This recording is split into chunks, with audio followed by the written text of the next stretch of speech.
انتوا معاكم غادة محمد من مطبخ طباخة هانم، وهنعمل النهارده احلى بابا غنوج بالطحينه والبقدونس. خليكي معايا لاخر الفيديو عشان تعرفي التريكس اللي بتخلي طعمه روعه ويجنن. تعالوا نشوف مقاديرنا ايه. احنا بنجيب كيلو من البتنجان او اي مقدار انت عايزاه، بس المقادير النهارده على كيلو بتنجان، سواء كان البتنجان ده واحده كامله او اتنين.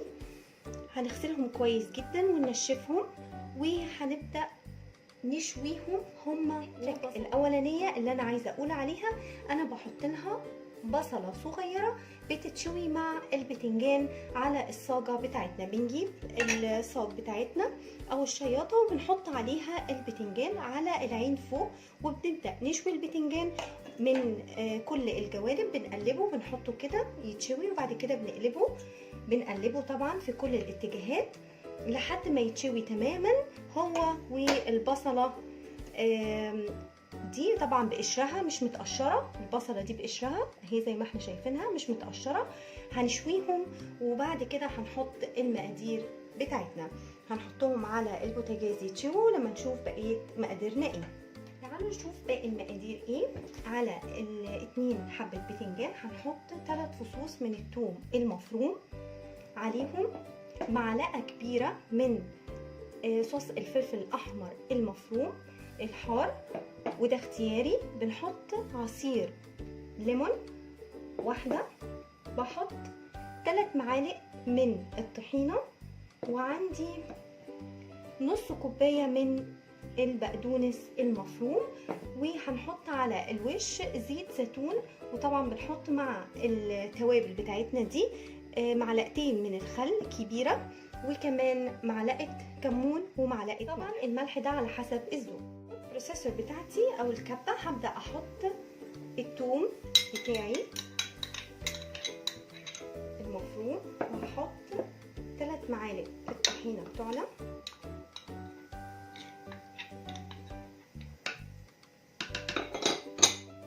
عصير الليمون، ومعلقه فلفل الاحمر المفروم، معلقه الكمون والملح،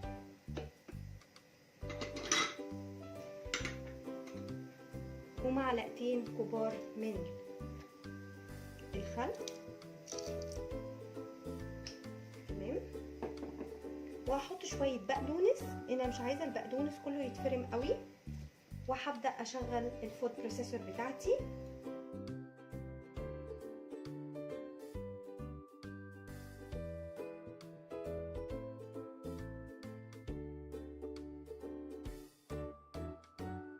طبعا الصوص ده خلاص بقى جاهز دلوقتي.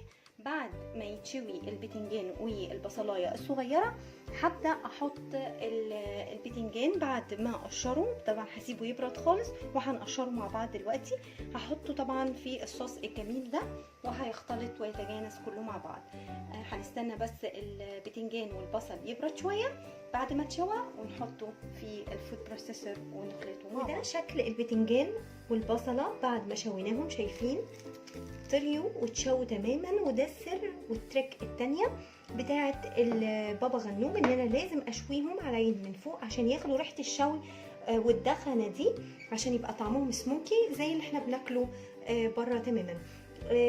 طبعا وفي احلى المحلات، يعني بابا غنوج اللي انا بقول لكم بنفس المقادير دي احلى من اللي بناكله في المحلات. في المحلات الكباب والكفته بيبقى معاها متقدم بابا غنوج، الطعم هو واحلى كمان.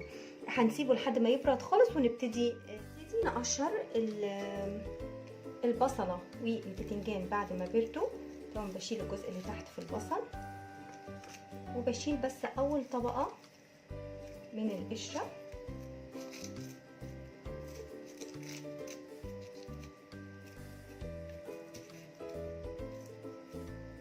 بالطريقه دي.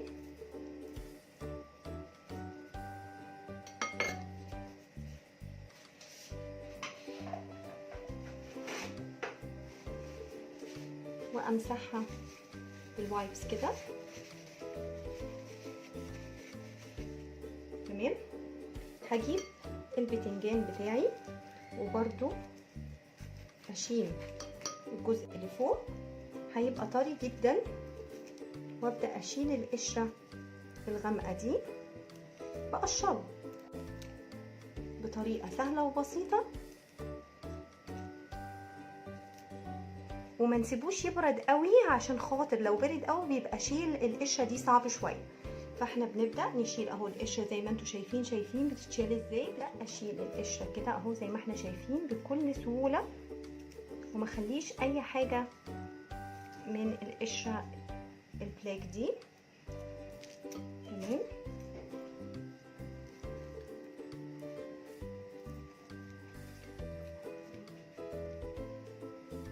نشيل كده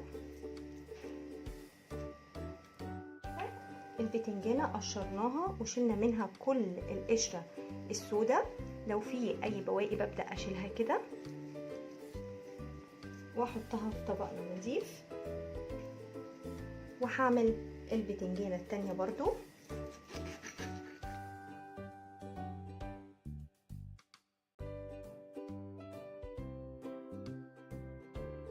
ده شكل طبق البابا غنوج بعد ما غرفناه، شكله يجنن ويفتح النفس. هنبدأ نزينه بشوية زيت زيتون كده من على الوش، الله يا سلام، وكمان شوية نعناع. ايه رأيكم في الطبق التحفة ده؟ حاجة جميلة وتجنن وتفتح النفس على الأكل. أتمنى تجربوه. لو عجبتكم الوصفة اعملوا لي لايك وشير وسبسكرايب، واشوفكم في وصفة جديدة وحاجة حلوة جديدة زيكم. وأتمنى تنوروني في قناتي وتدعموني. وشكرا لكل الكومنتس الجميلة المشجعة جدا جدا، بجد أنا بفرح جدا لما حد بيكتب لي أي كومنت محفز. اتمنى كل اللي جاي ان شاء الله يبقى احلى ويعجبكم. ولو حد عنده اي استفسار او اي طلب يبعتهولي وان شاء الله هجاوبه بسرعه. اتمنى ان شاء الله اشوفكم في حلقه جديده. كان معاكم غادة محمد من مطبخ طباخ هانم. باي باي.